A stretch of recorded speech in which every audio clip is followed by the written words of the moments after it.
বাবার বাড়ি থেকে এক বিবাহিত মহিলার গলাকাটা দেহ উদ্ধারকে ঘিরে এলাকায় চাঞ্চল্য। মৃত ওই মহিলার নাম অনিমা মণ্ডল নাইয়া। মৃতার বাবার বাড়ির লোকের অভিযোগ, রবিবার সকাল 8টা নাগাদ অনিমা দেবীর স্বামী সুখদেব নাইয়া ধারালো অস্ত্র দিয়ে স্ত্রীর গলা কেটে চম্পট দেয়।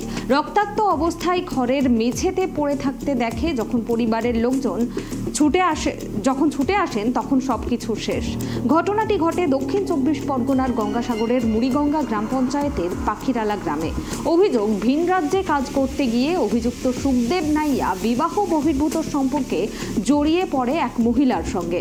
তারপর থেকেই অনিমা দেবীর ওপর শুরু হয় অত্যাচার। ঘটনাস্থলে পৌঁছে সাগর থানার পুলিশ দেহ উদ্ধার করে ময়নাতদন্তে পাঠিয়েছে। পলাতক রয়েছে অভিযুক্ত সুখদেব নাইয়া।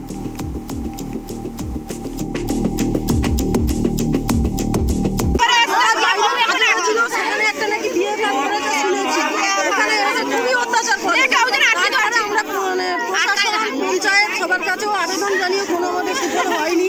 তো মেয়েকে আমরা বাপের বাড়িতে নিয়ে চলে আসি। এখানে পর্যন্ত কাল রাতে গোলা কেটে দিয়ে পালিয়ে গেছে, কোথায় আমরা হদিস পাচ্ছি না। আমরা চাই ওর ইমিডিয়েটলি ফাঁসি হোক।